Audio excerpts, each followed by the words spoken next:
Hello, good morning and welcome to ET Now's Buy Now, Sell Now with me, Varun Hiremat, and along with me, Karunya Rao.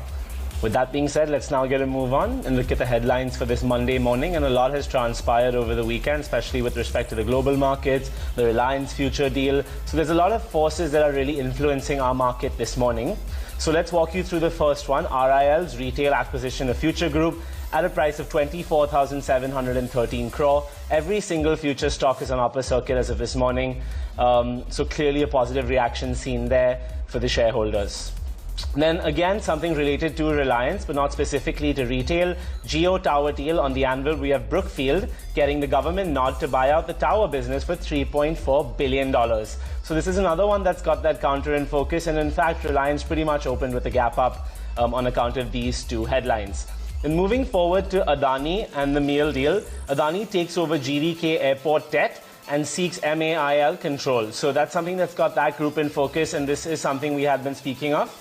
Then moving forward a little bit to banking this morning in focus, the NPA concerns. Moratorium ends today. So that 5-month interest holiday is now over. We need to begin resuming regular payments. So now we'll see how the asset quality holds up from here on out. Then moving forward, but sticking with banking, two different stories. One is Dinesh Khara has been selected as the next chief of SBI post the Honorable Rajneesh Kumar retiring. So it's not final at this stage, but it is the candidate who the board of SBI has put ahead and kind of approved.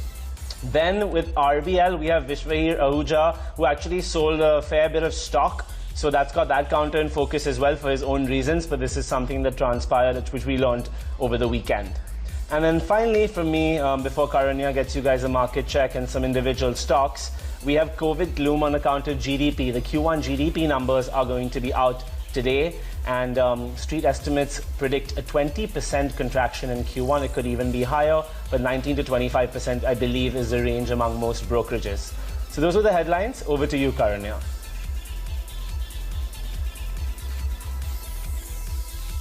Right. All right. Those were the top headlines to keep on your watch list. But talking about the markets, we saw a very, very strong open to both the benchmark indices. Of course, we've slipped down from those levels. In fact, Sensex also breached that 40,000 level on the upside. Right now, perched at 39,654 with a gain of 187 points.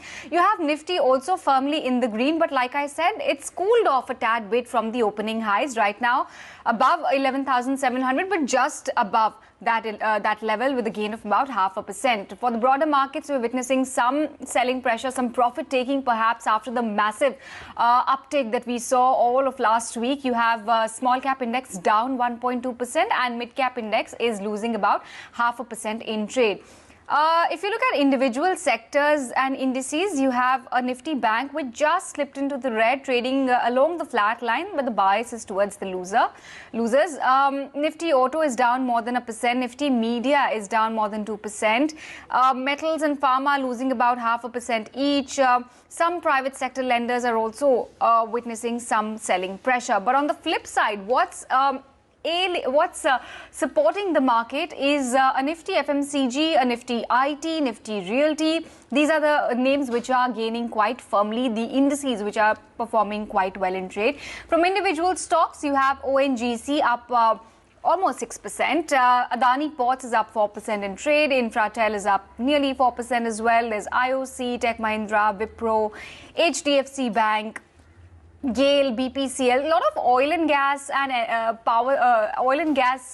stocks seem to be doing quite well. You have a Power Grid as well, up 1.5%. Coal India is up 1.5% as well. So these are some individual gainers. But let's pull up the BNS and stock cloud as well real quick to just see which are the stocks to keep on your radar today. RIL, of course, Varun has talked in detail about it. It's been in the limelight all through the weekend on back of that massive deal that they've struck with Future Group.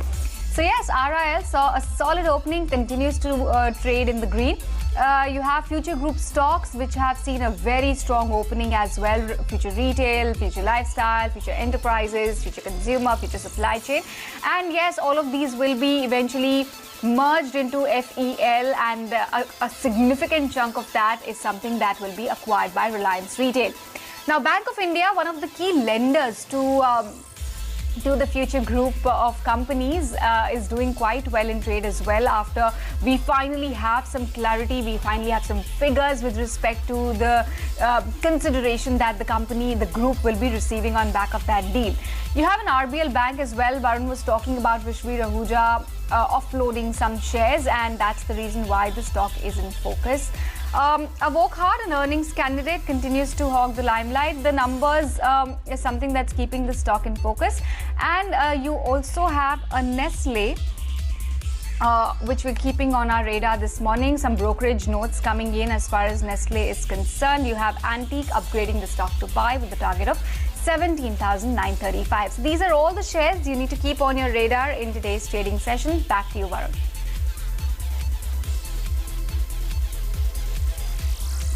Right, thanks for that, Karanya. So much going on in the markets, and now it's really select stocks that are moving. But let's talk more technicals in market with Mandar Jamsandekar, and Ashish Kapoor, who are now with us. So good morning, gentlemen, and thank you for joining us on Buy Now, Sell Now. Mandar, let's come to you first. Technically, what's catching your eye this morning? Basically today, for today, the market is basically a consolidation market. So we have seen the last 5 trading days, the market has been moving up very strongly.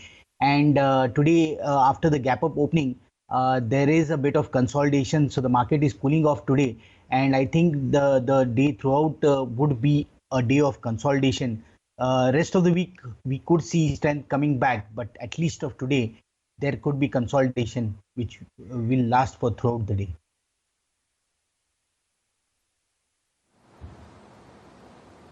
All right, thanks for that, Mandar. And Ashish, good morning. What's catching your eye this morning in the markets this morning? Well, I think markets have really run up very well, and in terms of the frontline indices, definitely markets have, I believe, overshot already. It has gone ahead of at least my targets.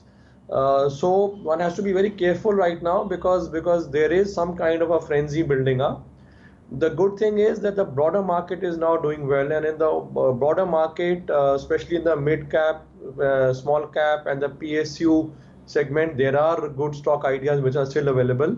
So yes, there are still some ideas which are available at very decent valuation. So one will have to be very careful, because overall the market has moved up a lot, and especially where the easy low hanging fruit has already been picked up. So from here on, it has to be very stock specific ideas, and ideas where your conviction is very high, and ideas where the valuation also is reasonable. Luckily, there are many such ideas. 2 such ideas which I can share with you. One is Bharti Airtel. Bharti Airtel has kind of corrected over the last few weeks. Available at very decent valuation, is a good proxy to the digitalization theme going forward. They're one of the very few stocks where the earnings growth is still very visible and very decent despite the COVID situation. Also, the company has improved its ARPU, is improving its EBITDA. Every quarter is also going up on EBITDA margins. So technically, a lot of good things happening here, and the stock also luckily has corrected. So it's a very good entry point in my opinion for getting into Bharti Airtel. The other stock idea is RITES. Again, you are playing on the PSU theme, but RITES is a very asset-light model. The company is a leading player in the transport consulting as well as engineering consulting sectors. Company has been doing fairly well. The stock is available at a very low valuation. The dividend yield at the current market price is around 5%. So that gives us a very good cushion and downside protection. The company has a good proxy to the rail and the road sector, is also the export arm of Indian Railways. So I think the earnings trajectory is fairly consistent and likely to continue. And stock is available at a very low valuation with a good ROE and very good track record of increasing profitability. So I think this is one stock which investors can safely buy at this price. So these are my 2 stock ideas. But like I said, very important to be careful in the market now because the low hanging fruit has already been plucked. So from here, it has to be very stock specific ideas, and you have to be really careful of what you are buying and at what level you are buying.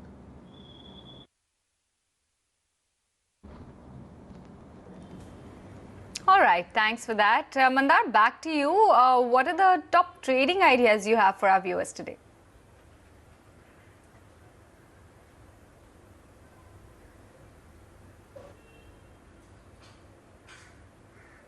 Yeah, I can hear you.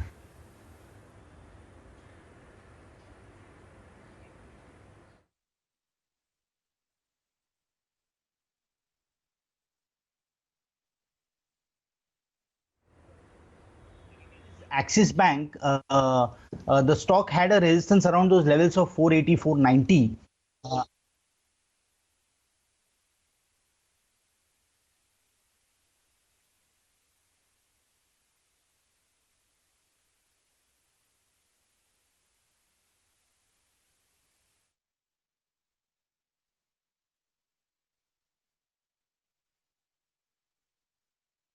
Okay, I think we need to reconnect with Mandar. We've got him on a bad line.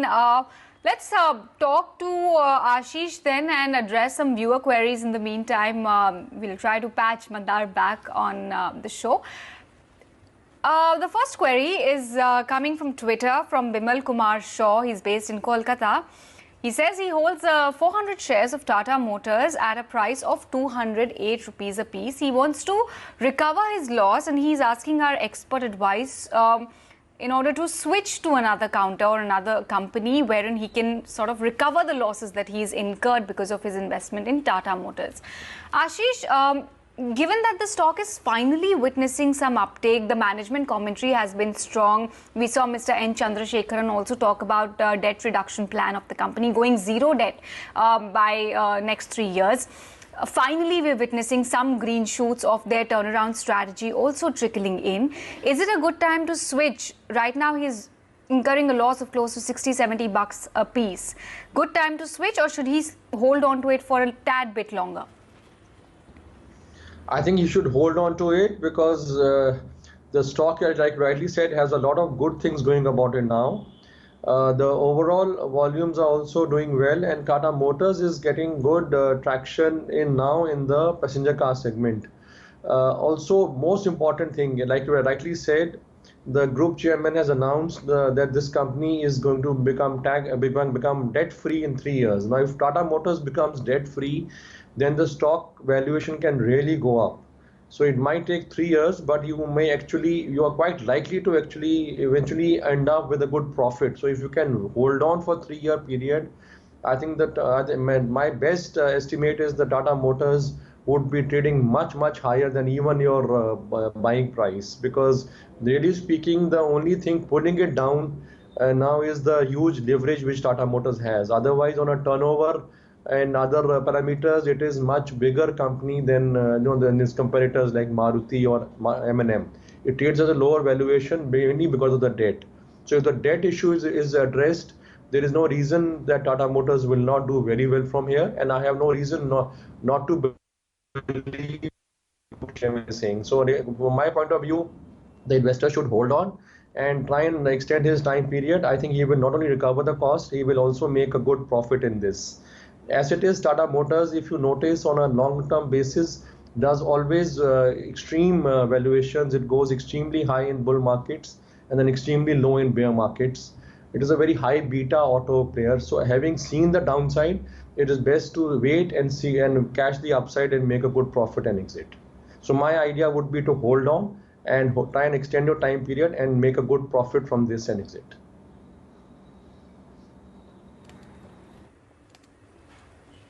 Okay. Mandar, hi. Welcome back with us. We're talking about Tata Motors here. One of our viewers has written to us. He's holding on to 400 shares of the company. 208 was his buying price. He wants to exit it right now and perhaps look elsewhere at other companies wherein he could recover his losses. Ashish has a hold call because he believes that things are now starting to look up finally for the company. Going by the technicals, if you could tell us what's your view, because yes, it has significantly recovered from its March, April lows of 62, 63 odd rupees, right now at 145. Where do you see it go from these levels?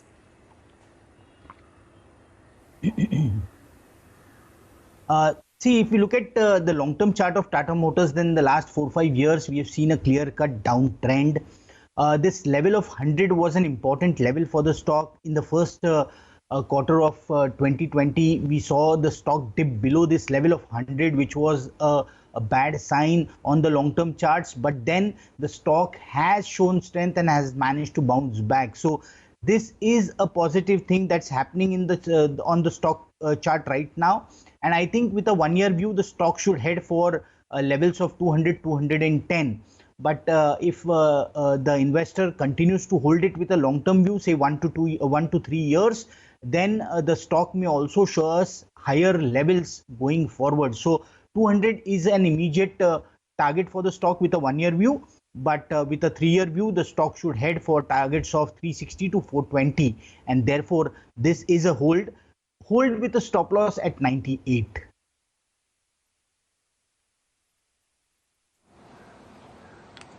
Okay, so Mandar being quite clear there and giving you guys fixed targets as well. Let's now move forward to our next query, which is a little more generic.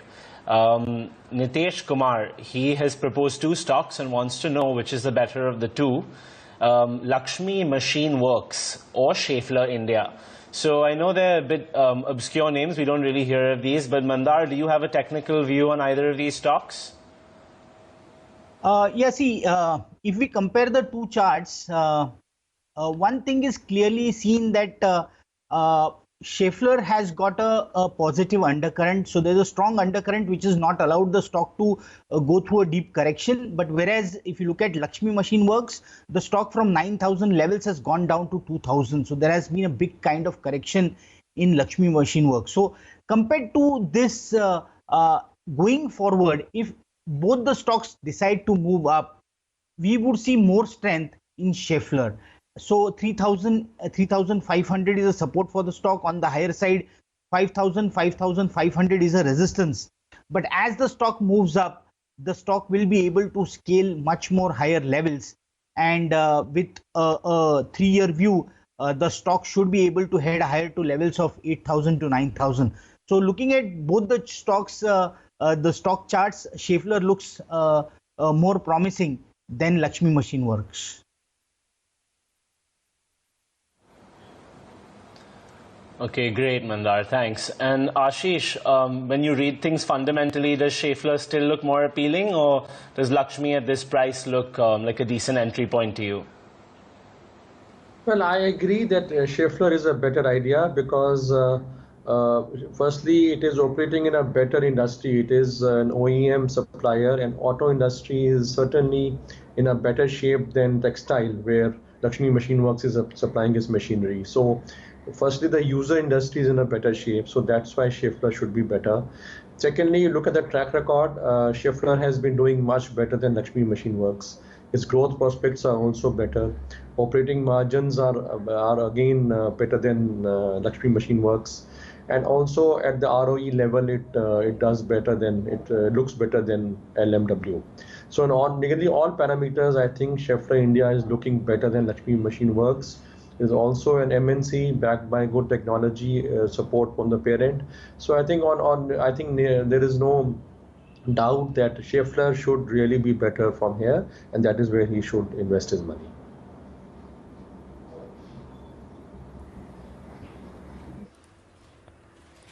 Okay then, Mandar and Ashish, thank you so much for joining us, sharing your picks and helping our viewers out as always. All right, we're taking a break here, but stay tuned as we return with an exclusive chat with Max India's Tara Singh Vachani alongside Nayantara Rai. Okay, we're cutting across to that right now. Let's hear out their conversation and then take a break. Now, the Max Group has certainly been in the news. The promoters have a 7% odd stake left in Max Healthcare, which had a stellar debut on the Lal Street. Then Max India has been relisted as well. It in fact listed at 80 rupees and hit an upper circuit on Friday. Joining me to talk about the future of Max India is from the promoter family and director Tara Singh Vachani. Now, Max India's core business is going to be senior living. It was the brainchild of Tara a couple of years ago when she started with residences in Dehradun. But now it's the core business of Max India, which is going to focus on the full spectrum of senior citizens. Residences, home care, maybe one day even financial services. Tara, welcome to ET Now. I've got to say double congratulations to you. What a commitment by you. Ladies and gentlemen, Tara had a baby just a few days ago, her second daughter, and she's here on ET Now to talk about her other baby, Antara, which, you know, is the core business of Max India. Like I said, hitting an upper circuit on Friday on the listing day. So double congratulations, Tara. You hit 80 bucks on listing. Were you happy with the valuation? You know, you hit upper circuits, that's all you could have gotten. But the problem is when you enter a sunrise sector is there's no peer-to-peer comparison. The market doesn't know what to compare Max India to at the moment.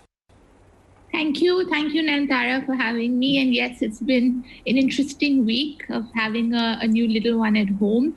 About the relisting, you know, the fact of the matter is there was also a little bit of a technical glitch when we relisted on Friday because the stock exchange essentially put a cap basis our last share price when we sort of went quiet when the demerger happened. So there's still a lot that I think that we're going to see in terms of the share price over the next few weeks and months as people start to understand what we're trying to do. And you're right, there isn't a comparison, but if you look at just the asset base and the value that Max India currently has between its capital as well as what Antara holds today, we see this share price having a lot more potential, which I'm sure we will unlock as the weeks and months come. Tara, your father and the chairman of the Max Group has always been credited for identifying sunrise sectors. So he's always had this challenge of, you know, first entering a sector where the markets didn't know much about or were not enthused by, but then we have seen it grow. We saw that in the case of healthcare, the hospital chain. We saw it in the instance of life insurance, even with health insurance. Now the promoter family is obviously betting big and double downing on senior living. Why are you so enthused by senior living? You know, Nantara, if you just look at statistics and you look at the demography of India and you look at the fact that we're 220 million people over the age of 60, there is no integrated offering for this 220 million. If you bisect from an income point of view, need point of view, urban, rural, all of it. If you even address 1% of this population, that in itself is going to be a mega trend, in my opinion. And therefore, it seems almost obvious just from a data point of view. And then, of course, intuitively, when you look around and you see the need for products and services for healthy, happy, graceful aging, along with the care and the lifestyle elements, it seems very obvious that this is, in my opinion, the next bet. It's going to take time. It's going to take a lot of execution focus, but we believe we can do it given the fact that, as you mentioned, we've not hesitated to play in, you know, new spaces and domains. And we've also now gotten 5 years of experience. Yeah. Correct. How big is the market opportunity? Because, you know, from the large trees perspective, you're going to be the first listed player in this sector. How big an opportunity exists at the moment? Are you going to be in the full gambit, you know, whether it is financial services, home care, residences? Because you're also now clearly making a strategic shift. You started with these luxury and premier residences in Dehradun, but now you obviously realize you need to be city-centric too. So if you can take us through that. Sure. So we've done a, market estimation, and we've seen that it's a $12 billion industry already in India, but very fragmented. And when we looked at the value pools within that $12 billion industry, we realized we were already playing in one large value pool, which was our residences vertical, to which we're adding another project in Noida. And then we decided to add 3 more verticals within Antara basis that value pool assessment, one being the care homes vertical, which are going to be 30 bedded units in urban India in neighborhoods, which is going to cater to the care element of seniors, as we call them. care at home for people who want to continue to live in their ecosystem and they need services and products at home. And also we're exploring the medical devices space. So this is the game plan for the next 3 to 5 years. What more comes within this and after this is yet to be seen, but we're very focused on these 3 to 3.5 verticals, and we've already got pilots and proof on the ground for each one of them as I'm speaking to you today. So Tara, if I go through the balance sheet and what has been disclosed at the time of IPO, there is free liquidity of over 400 crore rupees. On top of that, you have assets. So obviously, you're well capitalized, well funded, and hardly any debt. What is the debt? So what is the growth plan then? What are you going to do with all of this money? Plus, you've got the IPO proceeds. Right. So, the focus of this capital is towards Antara. We have done our 3 to 5 year planning with about a 300 crore allocation to Antara, to all of the 3 to 4 verticals I have mentioned. The beauty of this plan, though, is that we're now going asset light in Antara. So we will be able to continue to have the opportunity to pivot as we keep exploring and executing. So this capital is focused towards Antara and growing this space and really giving it all of our best to make sure we get to the right target audience. Okay. Now also, so you're well capitalized, you're well funded, and you have very little debt. If you could tell us what that is.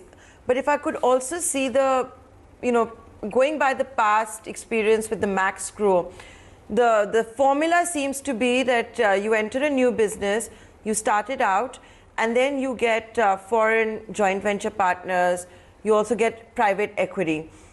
Is that still going to be the plan with Max India, and senior living? Is that the way forward this time too? So on your debt question, Antara, we currently have debt at the Antara Dehradun project level. That's the only debt we have. We don't have a debt at the Max India level because, like you mentioned, we're capitalized and we're going to use that capital for growing the various verticals. So the debt at Antara Dehradun project is being serviced by those sales, etc. So we're fine there. And as for joint venture partners, etc., it's too early to say. Because we have the capital and we have our game plan in place, we want to really be able to prove all of the things we've set out to do. And then who knows what happens, but we're definitely seeing interest in this space, and we'll wait and watch and see how it goes. So you won't rule out the same formula of getting private equity players at sometime down the road, or even a foreign joint venture partner who has expertise in this? Not at all. I think that, as we grow, it will always be helpful to have strategic partners, intellectual partners, but now is not the time. So as we evolve, we'll definitely be open to seeing how it goes. Okay. Tara Singh Vichani, you of course saw the successful sale of Max Healthcare. The promoter family still has about a 7% stake in Max Healthcare, which also recently debuted. Look at the timing. The sale was, of course, announced well in advance of COVID-19. Give us a sense of when the promoter family talks about this, when Max India talks about this. You sold a robust healthcare business before COVID-19. We've seen so much activity now around the insurance space as well. And at a time when healthcare is clearly the buzzword. Yeah. No, I think, Nantara, the truth is that, what you spend your life doing has to be pertinent to where you want your journey individually and personally to go. So there were multiple reasons why we exited that space. A lot to do with, the next generation and our aspirations in the space we wanted to play in. So we're very grateful the transaction happened. They're wonderful partners that are now operating the business and have really made it robust. So no regrets whatsoever. It was the right timing for us as a family, and our heart will always be connected to that business. And of course, we're very excited with all the opportunities that are coming ahead with the life insurance potential deals that we are doing, and we see a lot of opportunity there. So we feel good. We feel happy that things have progressed the way that they have. So can I ask you what the synergies for Max India could be going forward? Like I said, in Max Healthcare, The promoter family still has 7% stake. I understand that's not strategic, but I would imagine with the new promoters, you have a good relationship, Abhay Soy. You've got the life insurance business where, you're going to do a deal with Axis, but the synergies are obvious with Max India. You can provide insurance to the senior citizens. You will need healthcare centers near the new facilities being put out by Max India. Are we going to see something like that?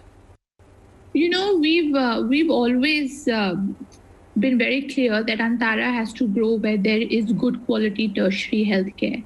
And even when, we were thinking of other geographical locations where Max Healthcare wasn't, it was always going to be an imperative that we had partners. So for Antara, having healthcare and strong healthcare partners is going to be very, very critical. And of course, in the NCR and locations where Max Healthcare is, there will always be our preferred choice. And we have partnership agreements in place with them. We're doing a lot of things together, which is very exciting. And definitely we're also exploring with life insurance and health insurance products that is synergistic, but it's going to be open with multiple partners because that's the way we're going to be able to grow in various different locations. Tara Singh Vachani, we've run out of time. I'd like to thank you for taking the time out to speak to us at ET Now for about Max India listing. We really appreciate it, considering you've just had your second daughter a few days ago, and in some sense it does show your commitment and how you're staying busy with your business. I don't know how you're managing both of them. That's a separate conversation I hope to have with you in the near future. Thank you so much for having me, Nantara. Welcome back to Buy Now, Sell Now. In what's been a major development over the weekend, Reliance Retail has acquired Future Group's retail business. The total transaction is 25,000 crore on the face of it, but it's a very complicated deal and the structure is not very simplified. But Karunya, who's taken a closer look, is now going to walk us through the fine print. Karunya. Well, just to put it in simple words, what they've essentially done first, before they sell off the chunk to Reliance Retail, they have consolidated all the listed entities under Future Enterprises. Now, Reliance Retail will be picking up their retail and wholesale business along with their logistics and warehousing business. This is from Future Enterprise Limited. This will be on a slump sale basis, and the consideration that they will be sort of dispensing is 24,713 crore. FEL will be hiving off the retail wholesale business to an entity called Reliance Retail and Fashion Lifestyle Limited. It's a subsidiary of the company Reliance Retail. They will be selling logistics and warehousing business to Reliance Retail Ventures Limited. Now, essentially, what stays back with Future Enterprises is their manufacturing and distribution of FMCG goods and the sourcing and manufacturing of the fashion business as well. They will also retain their insurance JVs that they have with Generali, with the NTC Mills as well. Now, Reliance Retail will also be investing in this residual entity as well. As part of the transaction, they'll invest 1,200 crores via preferential issue of shares in FEL for a 6.09% stake, and additionally a 400 crore worth of sum in warrants convertible into shares, which after conversion will amount to around 7.05% stake. So by the time the deal finalizes, Reliance will end up owning between 6.09 to 13.14% stake in FEL, which is the residual entity that I'm talking about. So this is over and above what they're buying already from Reliance, from Future Group, which is their retail, lifestyle, grocery business as well. Key brands like Big Bazaar, like FBB, Easy Day, Food Hall, all of them will be dispensed to Reliance Retail. Of course, it is a very historic deal of our times as far as the Indian organized retail space is concerned. Kishore Biyani was the pioneer of Indian organized retail in many ways. He set up a very strong ecosystem, a very strong store footprint as well over the last 2-3 decades, and Reliance Retail is likely to benefit from it in a big way. They will get an access to close to 1,800 stores across the country, which means close to 28,000 crores worth of additional sales as well. Now, Reliance Retail, Future Group, it's not only, finally their exit from the segment, but also some good news coming in finally for their lenders as well.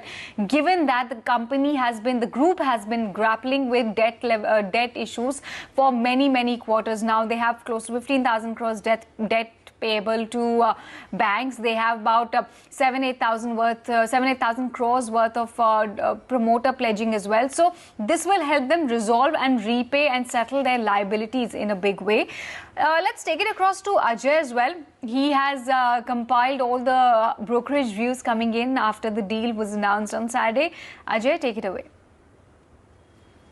Well, after being negotiated for several weeks, Reliance and Future Group deal finally has been sealed over the weekend, and most of the brokerages this morning are talking positive. CLSA, for example, says that it's a value accretive acquisition, and Reliance will be able to go ahead and cement its position in the warehousing space as well. Similarly, JP Morgan says that the big just got bigger, and scale and synergy benefits will start flowing in because of this particular deal. Not only that, some other domestic brokerages like Antique, etc., are saying that quite meaningful opportunities of economies of scale will likely to start pouring in. There have not been any big change in the target price, but clearly Big Bazaar strong branding will start flowing into the numbers going forward. And overall, even if you look at the valuation at which the deal has been done, according to most brokerages, they are saying that the 12-time EBITDA on FY20 actual basis, it's a very attractive deal which has been done, and it's a win-win for both the groups. So it will be interesting to see how the street reacts to it. It may not be a market moving or stock moving given the size of the stock now, but if you look at the benefits which has been spoken about, most of the brokerages this morning are giving this particular deal a thumbs up. Okay, like Ajay said, no matter how much it may or may not move the stock price right now, you have to understand the kind of entry it's giving Reliance into unexplored markets previously, or competitors' markets essentially. So thanks for that update. Brokerages seem to be quite upbeat on the stock, but changing flavor a little bit, we're now going to be on the 90th birthday of Mr. Warren Buffett.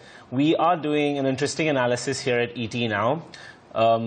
And we're comparing him with a very other prominent investor called Soros, George Soros, who also is turning 90 this month, ironically. And let's take a quick view of their conversing styles, and as well as what their key achievements in their investing careers were. So both were born in August 1930. They turned 90 this year. They both started with zero capital. So that's the first common bond over there. None of them was given any kind of starting capital. They've both successfully, post this humble beginning, launched multi-billion-dollar funds. Warren Buffett needs no introduction. Neither does George Soros, but he's not as coveted as Mr. Buffett. Now, in terms of their worst losses that they've ever experienced, Warren Buffett lost $342 million in one day during the '87 crash. So that's his worst day in markets. George Soros lost $800 million in the 2 weeks of October '87. So his losses at that time were far greater than Mr. Buffett's. Now, let's talk about a generous streak in them as well. They both donated. Soros has donated over $32 billion. Buffett, on the converse side, has pledged 99% of his fortune to charity. So they're both big believers in the system and big believers in giving back. They've both written numerous books. A couple of books we'd like to bring to your attention for Mr. Buffett are Back to School. Another one is Essays of Warren Buffett. And for Soros, The Crash of 2008 and What It Means, and The Crisis of Global Capitalism as well are key books that we would like to highlight for you. So do have a, these guys have, obviously they're pioneers of the industry, and there's a lot of material out there on them, on their 90th birthdays, and in the case of Mr. Soros' birthday month, we'd like to just celebrate them both. Now.